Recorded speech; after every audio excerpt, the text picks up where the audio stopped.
So first, I'll start by asking, looking at the permitting situation. Like, let's say I am a fireworks business wanting to operate in California. What kind of permits do I need at the federal, state, and local level?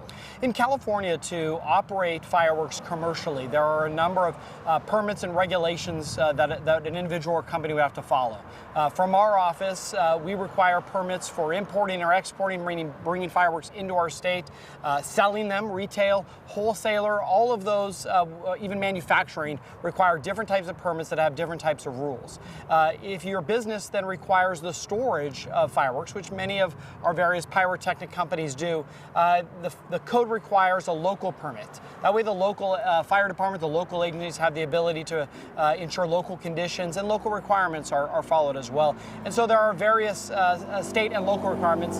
And then federally, the federal government, ATF, has standards for storage, the spacing and other requirements for making sure that the safe storage. So there's a number of local, state, and federal licenses, regulations, and requirements that all go into ensuring that fireworks are being able to be held safely. Obviously, this type of incident is very rare. In California, does not happen at a commercial facility because of the rules and the requirements and the licenses that we have. And so it's one of the reasons why we are so keenly focused right now with our enforcement officers in investigating what happened, what went wrong, because clearly something did. Yeah. And in terms of the local permits, I guess any of these permits, which entity is in charge of enforcing these permits and making sure that these businesses are operating as they're supposed to?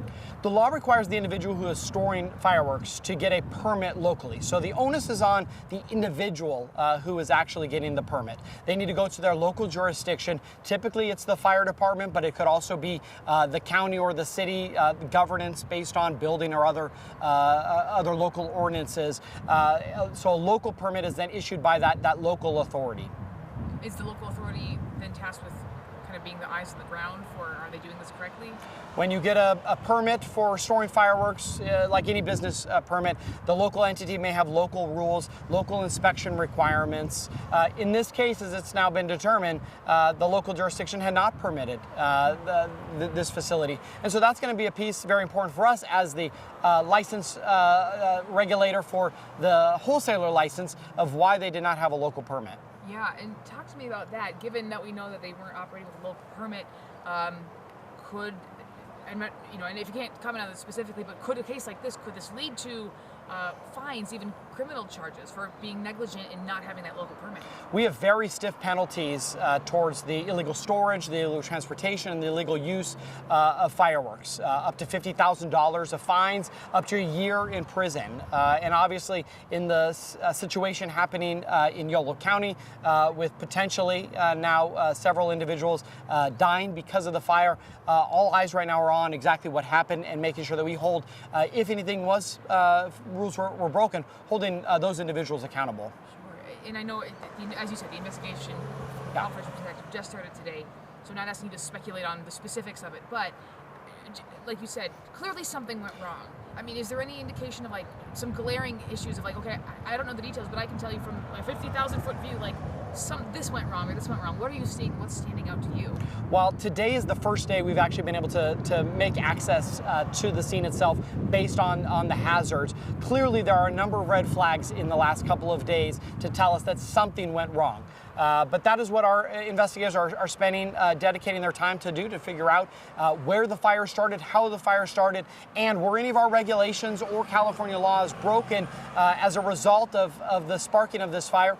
And again, we'll hold anybody accountable if we find any violations did occur.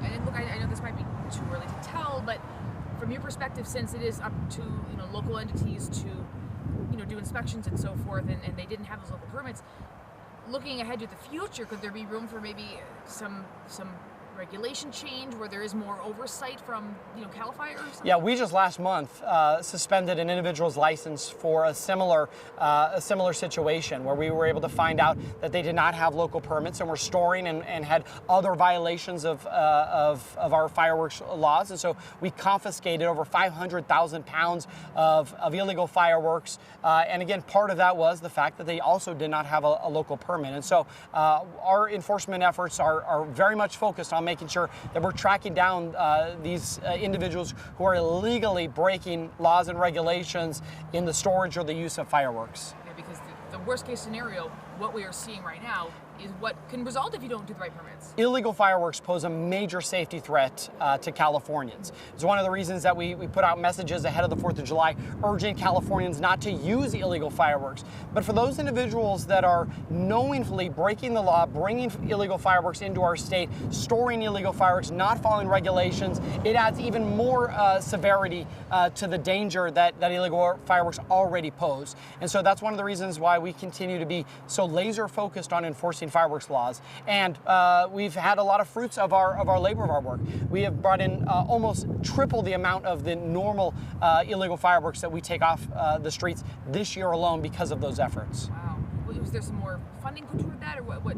In the last couple of years, the legislature and the governor have increased the number of arson and bomb investigators, added more funding for our ability to train local fire agencies and police agencies to know what to look for, to allow us for the disposal of these confiscations. And so that paired with some of the increases in the law changes for penalties, that really has continued to help bolster our focus of illegal fireworks. Since 2024, illegal fireworks and improper fireworks have caused damage of over $35 million. We've had over 1,200 fires just in the last year and a half, and those fires have caused countless injuries. And so illegal fireworks are not a victimless crime. They cause significant damage, and that's why it's so important that we always plead for Californians to find safe ways to celebrate 4th of July. Yeah, definitely. You mentioned there were several house explosions the last Yeah, week. in the past 24 hours across our state, we've had 3 explosions likely caused by the illegal storage and manufacturing of fireworks. We don't know how that connects to Esparto. Again, we don't know the circumstances of the Yolo County case, but 3 other homes exploded because of illegal fireworks. And it's a sad, example of why it's so serious that we get these illegal fireworks off our streets. And none of those 3 homes were in our... No, Bay Area and 2 in Southern California. That's right, you said that. But to have 3 explosions in 24 hours shows the magnitude of the problem that we're having. Again, not knowing the connection or the similarities to Yolo County, this is a very unusual week for fireworks, but again, why we are so dedicated to getting illegal fireworks off the streets. Who has the authority to investigate? Who's investigating now? The fire itself was in the Esparto Fire District, so they are the incident commander.